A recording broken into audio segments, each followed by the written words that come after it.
nation, the Lee Williams Big Band Reunion.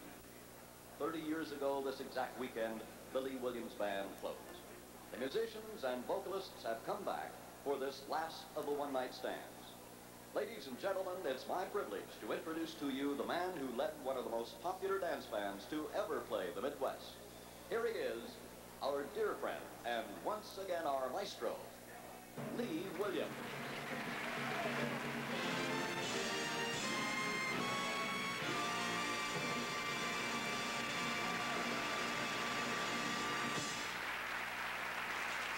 Love you. You know, you can travel a lot of distance. You can be tired. But when you get on the bandstand and the theme song comes on, it's all over. You feel good again, ready to go. We're going to play our theme, a few bars, one more time. Blue World.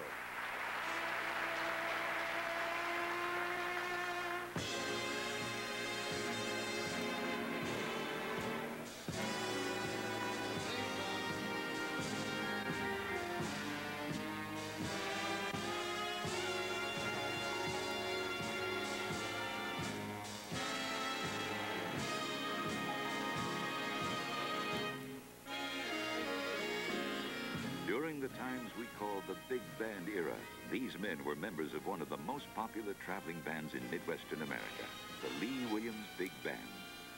They had emerged in the aftermath of the Great Depression, when big bands had become an important part of everyday life. Big band swing had done the impossible. It had stolen the attention of most Americans and offered a diversion from hard times. It fell upon territorial bands like Lee Williams to take this new music to small Midwestern towns. It was during the war years and immediately following that the Lee Williams Band enjoyed their greatest success. They had fans in many states, and those who went to the shows might spot a big-name band leader or celebrity dropping in to hear the local stars. For many in the band, it would be remembered as the time of their lives. After the band's breakup in 1952, many of these old friends lost touch, until Lee Williams brought them together at this reunion in which they would perform together as a band one last time.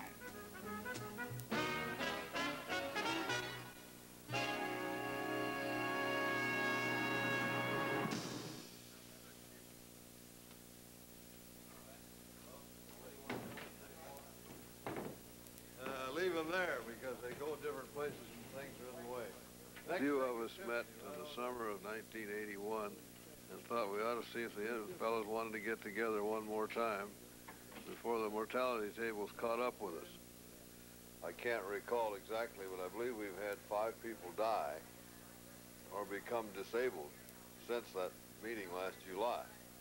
So we sent a letter out, and hardly an exception. Everybody wanted to come in, so we did it. Hey, how are you? The band was normally 12 to 13 people. The difference here at the reunion is that it's a bigger band. We planned it that everyone that came that was able got to play in the reunion band. I got him. We named it about right when we said the last of the one-night stands, goodbye forever and farewell, because a lot of these fellows won't see each other again.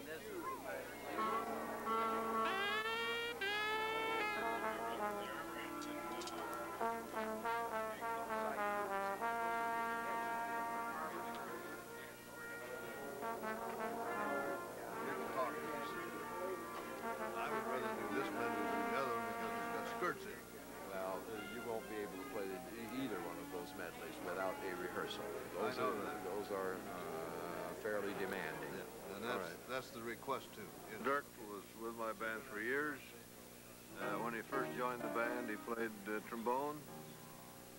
Ultimately, he became a arranger for the band. And as he got to know me and what I wanted, he took over musical direction of the band. Dirk is still in the music business. I've been out of the music business 30 years. But definitely give me a good frontal attack. As a result, it's nice to have somebody with current qualifications to shape up the band. Okay? All right. Bar 1. Here we are.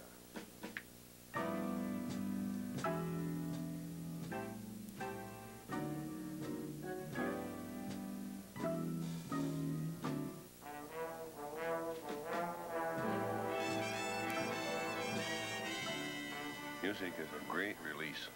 Some people like to hit the tennis ball or the golf ball to release certain things that build up. Music is a great help. It's an opportunity to fulfill a creative need, because even though you're singing a song that someone else wrote, you still have an opportunity to embellish with your own style, and that is an opportunity to be creative.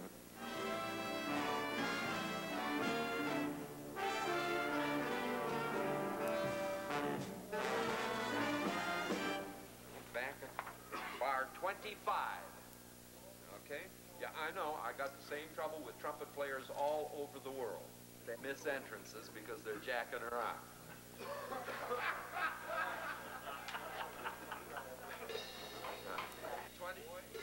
Everybody was playing better than we had anticipated. They even let me play a little bit the first day when they needed a drummer for a while.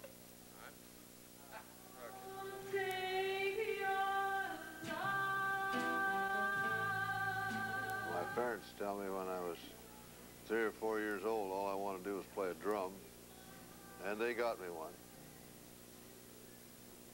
As early as I could, I started playing with the school bands, and I think from the time I was probably 15 years old, my ambition was to be a band leader.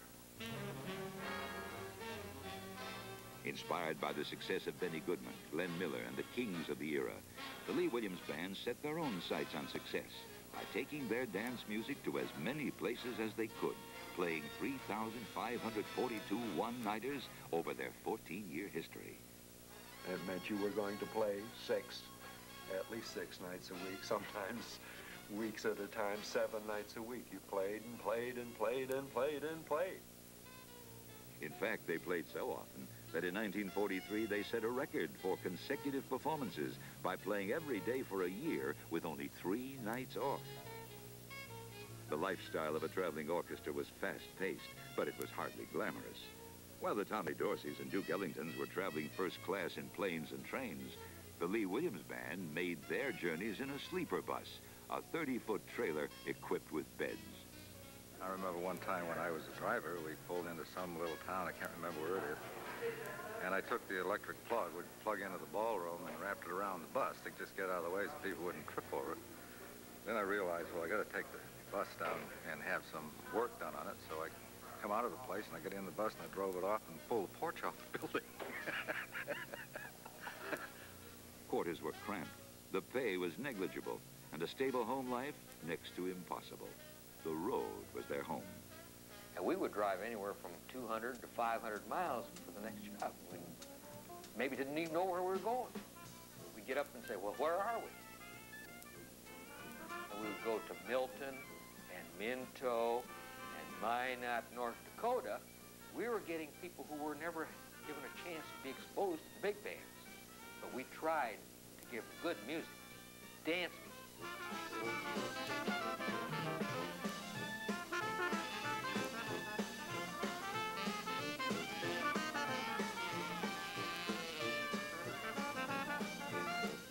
A couple of the boys in the band had the misfortune of losing their eyesight. Paul Sweet is one of them. Paul Sweet is doing the clarinet solos.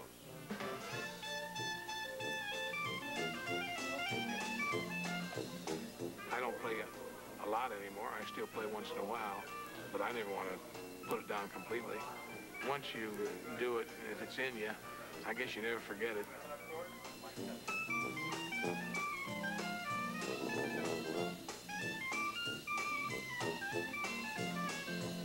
The story has it that when Bugs was playing with the band, of course he wears a hearing aid, but in those days the only hearing aids were ones with a button in the ear and a cord. I used to wear it in his pocket of his shirt. When someone scratched his forehead, that would be the signal. And everyone would stop talking at that point, just like this. They would say,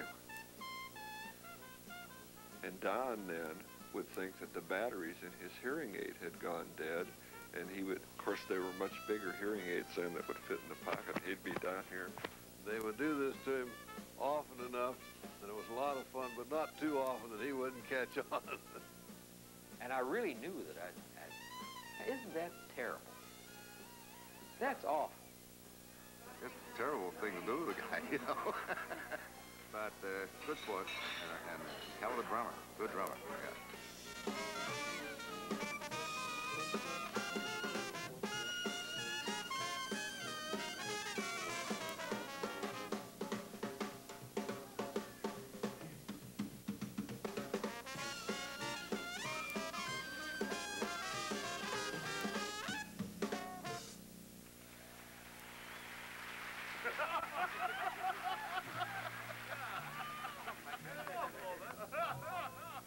And the crowd got absolutely plastered.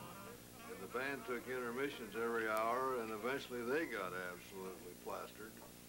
In fact, they didn't finish the job. Yeah. We played up till about 12:45 and never made the last 15 minutes. We just quit. Got everybody in the band bus in bed, and then Al Hudson and I loaded things up and drove on to the next job. And you were there. You remember that, Jack? No.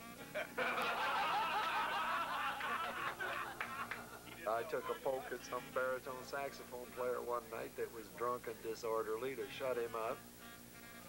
Managed to dislocate a knuckle and played valve trombone left-handed for the next month with this one in a cast, and the guy didn't even remember it the next morning. That's how effective it was. He had a dime. That was all it took. You know, you could live on that for a whole day.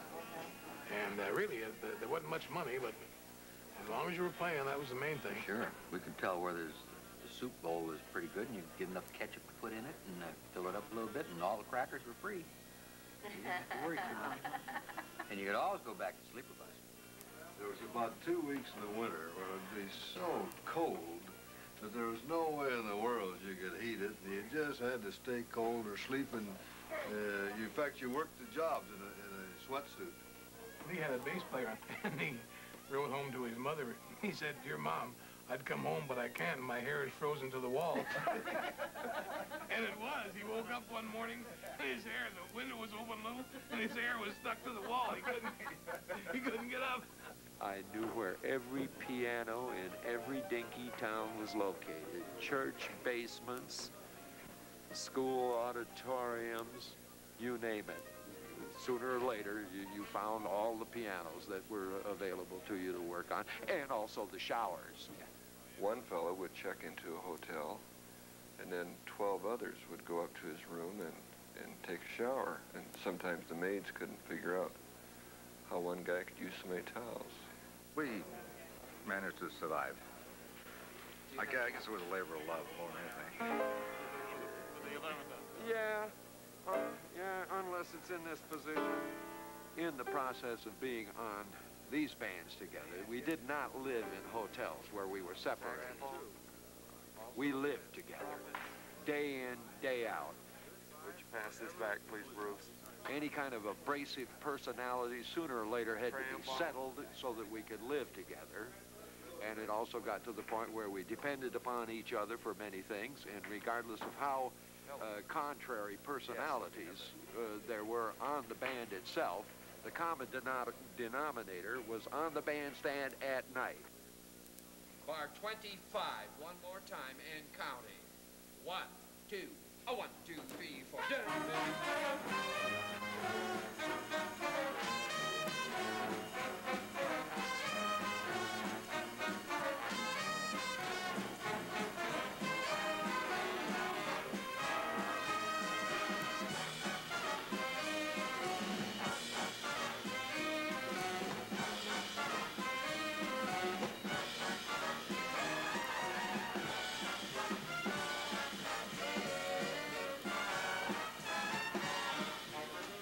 It didn't bother me at all to give up the traveling, the eating in the bad restaurants, fighting the problems with getting your laundry done.